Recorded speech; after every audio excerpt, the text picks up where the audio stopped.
Brace yourselves, my frosty phantoms, for the icy onslaught of the next ice age. If you think your winter blues are chilling, wait until you hear the teeth-chattering tale of how to survive a glaciation galore. You see, knowledge isn't just power. In the face of an advancing ice age, it's your lifeblood, your very first shield against the merciless, icy embrace of the end times. Oh yes, let's delve into these early warning signs that Mother Earth herself will telegraph before putting us into her deep freeze. My dear frost-bitten fiends, tonight we venture into the icy abyss of a sudden ice age. What would you do if the Earth turned into a frozen wasteland overnight? Join me, if you dare, as we explore how to survive this glacial apocalypse. Bundle up, for this tale is a real chiller.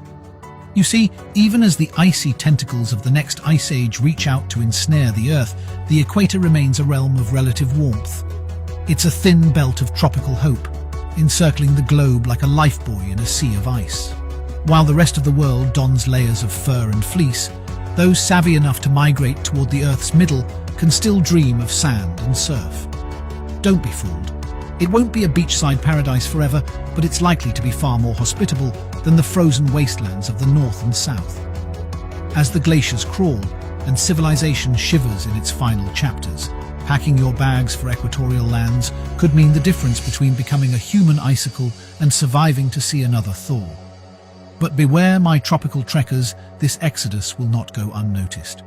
Expect masses of humanity to have the same bright idea, transforming these once peaceful tropical havens into crowded cradles of civilization. You'll need to plan ahead, secure resources, and perhaps even form alliances to secure your spot under the ever so slightly warmer sun. When we speak of supplies, we're not talking mere trinkets or creature comforts. Oh no, we're talking about the very sinews that bind life and death in a frosty balance. Food is, of course, your primary concern. And not just any food, mind you, but non-perishable items with long shelf lives, canned goods, dried fruits, grains, and perhaps even some wild game if you can manage it. Your future meals must be more than palatable. They must be packed with nutrients to fuel your struggle against the unyielding chill. Water, that most essential of liquids, becomes all the more precious when it's frozen all around you.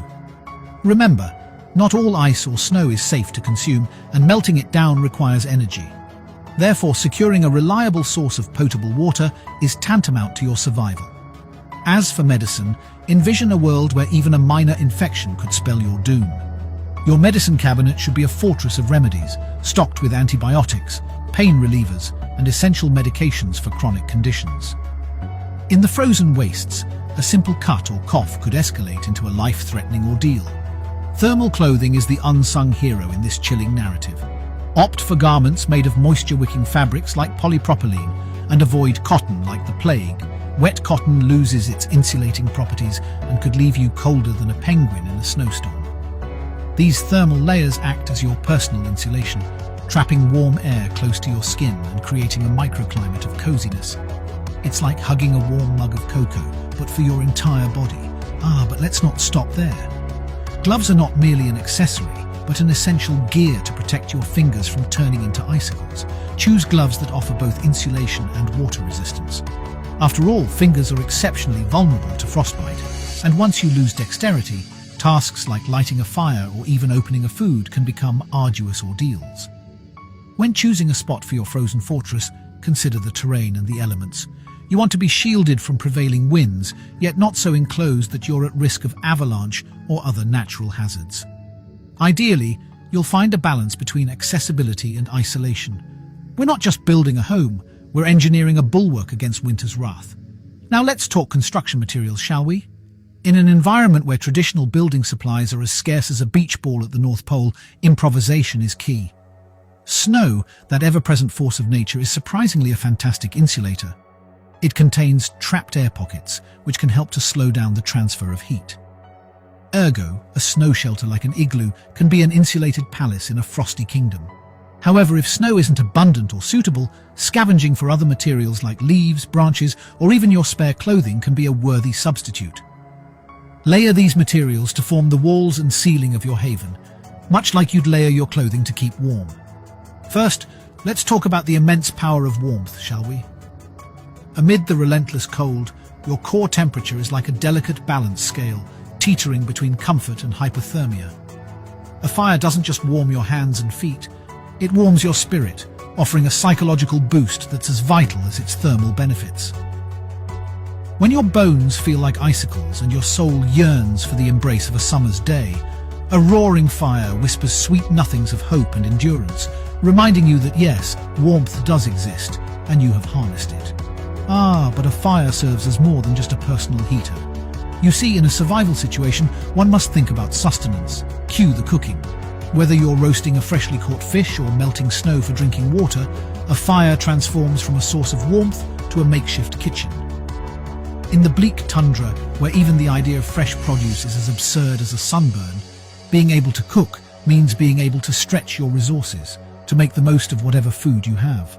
Think of it as your culinary comrade in a world where grubhub is as unreachable as a star in the sky. Your radio serves as your eyes and ears, your reconnaissance officer in a realm where even stepping outside is a gamble with the Grim Reaper. A reliable source of weather updates, emergency broadcasts, and perhaps even community messages, a radio enables you to make informed decisions. Will a snowstorm rage through your area, making travel perilous? Is there a rescue mission underway, and where should you go to be found? The radio tells all, its static whispers carrying the weight of life and death. But why a battery-powered radio, you ask? In the icy desolation, where power grids have collapsed faster than a snowman in summer, you can't rely on electricity. Batteries become your new currency, a treasure more valuable than gold. With a battery-powered radio, you aren't tethered to a non-existent power supply. You become a mobile information hub, ready to pick up and go whenever the situation demands it. And there you have it, my dear ice-cold inquisitors, a guide to surviving a sudden ice age. Remember, these tales are real, and sometimes reality can be a real freeze.